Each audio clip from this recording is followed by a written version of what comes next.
Welcome back to Tomahawk Sports Talk, where we bring you all the news and insights from Fort Osage Sports. I'm Blake Overbeck. And I'm Braden Eisen. Matthew Soul couldn't be with us today, but we'll jump right into football, where they took on Oak Park at home last Friday with a 29-28 loss, and we'll let Braden take that away. So, yeah, this is a very tough loss for the Indians. This is a team that the Indians, I feel like, showed that they were the better team then on Friday. And this is a game which I believe was decided by block PAT and among other factors. So that block PAT, while the Indians do get it back with a 2-point conversion, that 1 point, as you see in the score, is very crucial.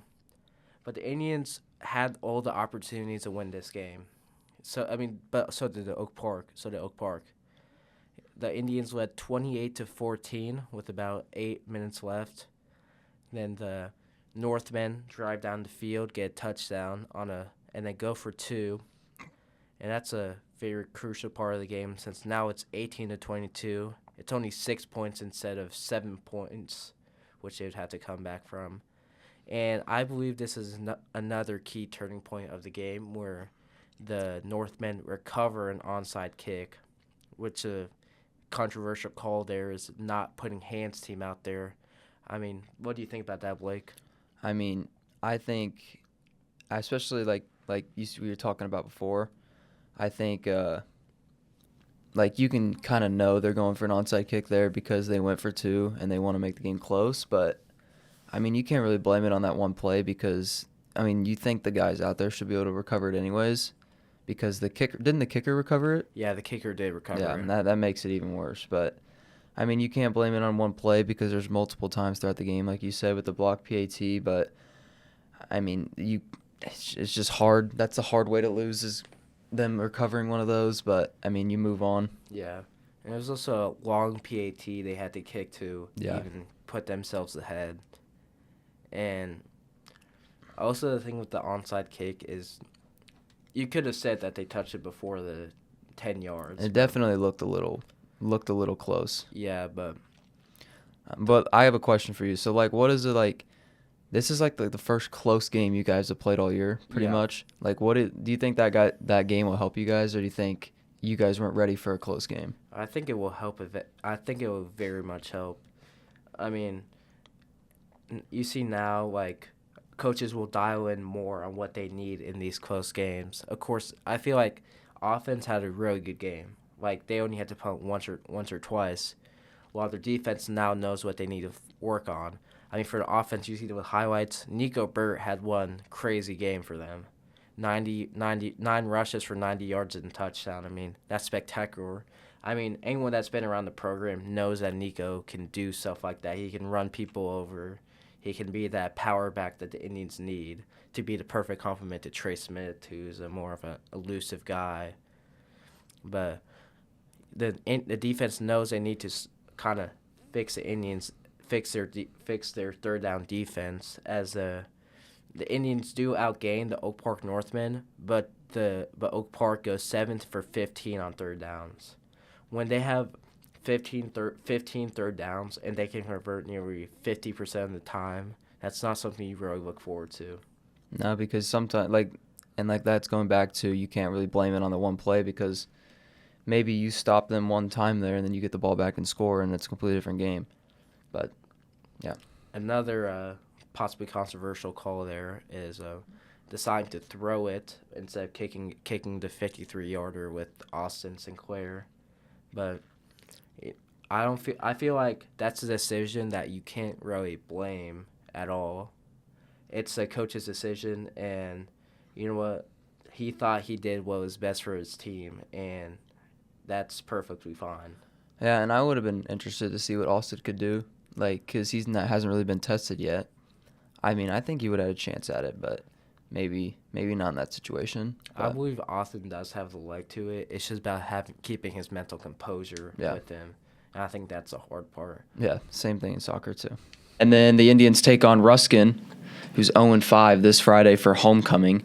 What are you guys looking forward to for this game? I mean, I believe everyone in the program knows the expectations that this is a team that we should dominate. I mean, last year when they had a better squad, last year they beat Truman, I believe, and they might have beat Chrisman. and they came into this game with 2 wins, and they rolled in with a lot more momentum, and then last year they got stopped like 7-49, and this year they're 0-5. They're a worse team on paper, but game isn't played on paper. It's played on the field, so they just have to keep their composure. They can't let homecoming, all the shenanigans revolving around it, affect them and affect their game, and they have to keep improving no matter what. Because I feel like people know that they can kind of do whatever, and they can beat a team like Ruskin because of strictly like talent. You know what I mean? Yeah. But they just gotta keep focused. Yeah. All right, moving on to volleyball. When we were last with you guys, they were taking on Belton on Thursday, 9:25, where they lost in 3 straight sets. I mean, that's a tough loss for the Indians. Yeah, because that was like a big conference matchup. Yeah, it's a big conference matchup, and also that's a team that they've beaten and a team they've lost to before, so that was their blood match. So it's definitely tough to take that loss. Yeah. And then this weekend, they went to the Hy-Vee Arena Invitational, where they almost went undefeated, beating Summit Christian Academy, Rockport, Northeast, and Odessa all 2-0, but then losing to Helias Catholic 2-0. So that's a big momentum booster for the squad, winning 4-5. I mean, when you look at those scores, all of those were 2-0, 2-set wins. I mean, that's a great way to get momentum, to say, hey, we're getting back on a roll. Well, none of those teams are like teams they'll see in like the playoffs or in their district or anything. It's good to have that momentum and get out like relatively unscathed. Yeah. When also you look at Helias Catholic is 24-1-1. Yeah. So it's like that's obviously going to be a tough match. But I bet you fatigue probably got to them a little bit too, being the 5th game against the best team. But that's still a great weekend for them. Yeah. And then so far this week, Monday, they took on North Kansas City, beat them in 3 sets. And then they also took on Raytown on senior night and beat them 3-0. So 1 conference win so far this week. And then they have William Crispin away tomorrow. So another conference match. I believe that's a huge win there on senior night. I mean, everyone loves to win on senior night, and then loves to show the seniors their dedication.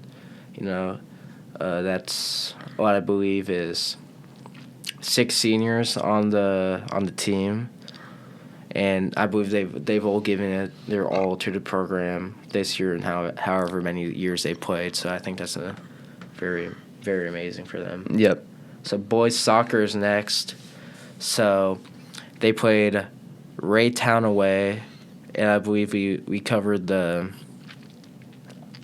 Belton game last week.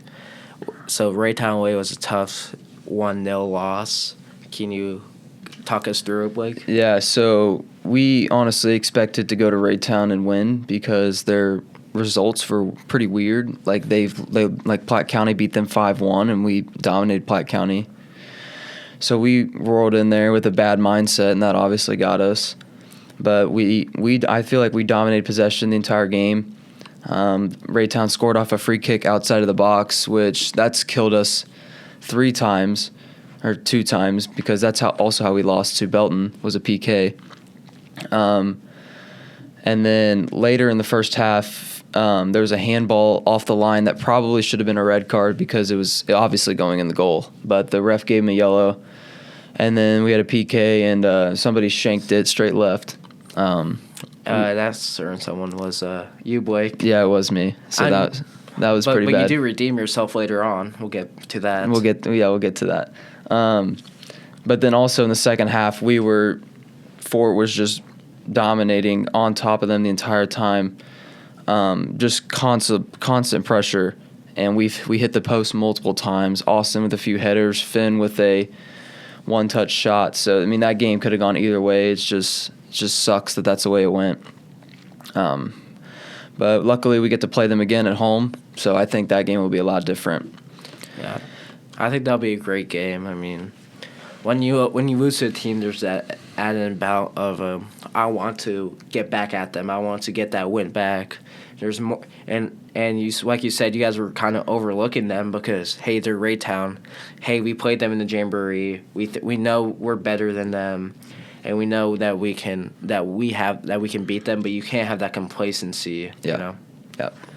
As the next game, you guys play Chrisman. That was a 7-0 home victory. Talk me through that one. So yeah, that we had already beat them 8-0 this year. So this was kind of our reset game after a tough week, and we kind of spread the goal sheet around. Finn with 2, Nick with 1, Connor with 1, Connor with his first varsity goal. Adrian scored 1, and Austin scored 1. And I also scored a PK. So yeah, that's a great retribution. Yeah. I mean, and then you can also show Coach Hinckley that keep me in there for PKs. Yeah. Let me get those easy goals. Yeah, and then just Chrisman didn't have a chance the entire game. The first 30 minutes, I don't know if they touched the ball more than 10 times. I mean, we only scored like 2 goals in that time period, but it's just they didn't have a chance. One thing I did observe while you guys were playing is a slow start for the first 20 or so minutes for the Indians. But then whenever Adrian Goyas subbed on for the Indians, you guys had a lot more chances. Do you have anything to say about that? Yeah, so Adrian wasn't in the starting lineup, but obviously he's started every single game. Like, he's part of the team. And when he came on, he just brought some intensity that, not that we were missing, but he just brought a different look. And it also got me to move back into the midfield because I started where he was supposed to be. So it kind of just was able to, we could move a good passer into the middle and then move some intensity on the wing, and it just helped a lot because we try to work down the wings a lot through Nick and him. So it just really helped, and we got 3 goals in the first half, I believe. So that obviously helped. And then on today, Yep. as we're recording this, you guys play Raytown South away. Yeah. Talk to me about that one. So this game is another hopefully reset game, but we can't overlook anybody. But we just need to go into it, play our game, and we should be very successful.